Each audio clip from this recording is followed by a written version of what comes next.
Et selon toi, ce que Matt t'a fait n'est pas arrivé qu'à toi. C'est arrivé aussi à Marion. Alors, on en a parlé avec Marion.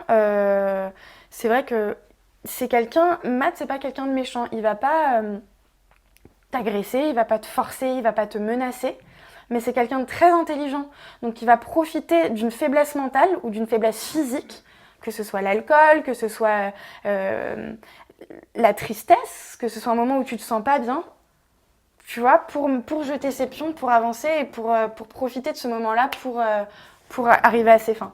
Et ça, oui, il l'a fait avec quelqu'un de très proche de moi, donc je ne citerai pas le nom, mais de très très proche de moi. Alors là, on parlait de Marion. Là, tu parles pas de Marion. Je parle de quelqu'un d'autre Ah aussi. d'accord, donc ça veut dire qu'en plus de toi, il y a Il y deux a- personnes qui auraient vécu la même Oui, situation. exactement. Marion, on va commencer par Marion pour faire les choses, et Marion. apparemment une amie à toi, Oui. dont on ne dira pas le nom. Donc Marion, pour prendre son exemple, elle a assumé avoir eu un rapport sexuel avec Mathieu. Maintenant, toi, les informations que tu rapportes en plus, c'est qu'elle était totalement ivre. Elle était totalement ivre. D'accord. Est-ce qu'elle a regretté? Alors, elle l'a énormément regretté, euh, sachant qu'en plus, Matt est parti. Il l'a laissé. Alors, le lendemain, il est parti. Il l'a laissé comme ça, dans la chambre. C'est quand même culotté.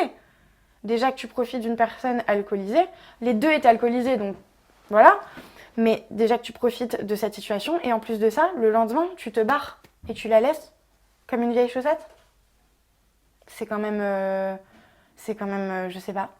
Et pareil, moi, après ce qu'il m'avait fait, il me regardait droit dans les yeux. Et encore plus étrange, tu parlais d'une amie à toi. Une amie à moi, Donc oui. pour le coup, qui n'a rien à voir avec le tournage, et ça se serait passé bien avant le tournage. C'est passé bien avant le tournage, et pareil, première relation consentie. Deuxième relation, voilà, comme elle m'a dit, hein, quand elle a vu les images, elle m'a dit, mais c'est pas possible, tu le connais? J'ai dit, bah oui, pourquoi? Et on s'est raconté tout ça, il y a eu l'histoire des médias et machin, et elle m'a dit, moi non plus, je considérais pas ça comme un viol, mais maintenant que tu m'en parles, c'est vrai qu'il m'a forcé. C'est-à-dire que je ne voulais pas.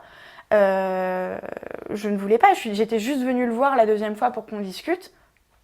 Et qu'il a forcé, comme il a fait avec moi. Parce que ça s'était déjà produit une fois. La première fois, elle était consentante. La deuxième fois, elle ne voulait pas. Mais là, il l'a forcé, forcé. Comme je te dis, il était là. Je sais que t'en as envie, ça s'est déjà passé une fois, etc. Patati. Et qu'est-ce que tu entends quand tu dis que la vie de Mathieu n'est pas saine? Tu fais référence à quoi?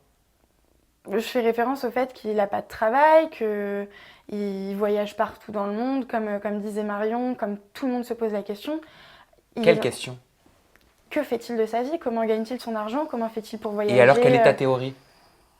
Et ben moi, je juge pas les gens quand je sais pas. Ça se trouve, c'est comme des nanas qui sont à Dubaï, on les traite directement de michto, alors que ça se trouve pas du tout. Elles peuvent travailler la nuit sans être des Bien sûr, michetonneuses. mais là, concernant Matt, j'imagine que tu as fait évoluer ta réflexion. Oui, mais j'ai pas envie de rentrer dans le. Tu sais, j'ai pas envie de rentrer dans le négatif et de me dire, voilà, comme il a craché sur moi, je vais cracher sur lui. Certains disent qu'il se ferait entretenir par des hommes. Je pense. Moi, j'ai reçu des messages sur Instagram de nénettes de Dubaï qui me disaient, oui, je pensais qu'il était marié, mais en fait, je crois qu'il est gay parce qu'il est tout le temps avec un monsieur et qu'il ne peut pas sortir de sa chambre d'hôtel tant qu'il ne dort pas. Donc, je sais pas. J'ai pas envie d'apporter mon jugement. Je sais juste que j'ai reçu plusieurs messages, que ces nanas avaient l'air aussi traumatisées parce elle me disait oui, c'est vraiment, soit c'est vraiment un connard ou il est gay. Et je pouvais pas leur répondre. Donc tu n'as pas encore toutes les réponses à tes questions, quoi, aujourd'hui. Non. Pour moi, en tout cas, avec moi, il a eu un mauvais comportement. C'est pour ça que je souhaitais revenir dessus parce que c'est quand même parti assez loin.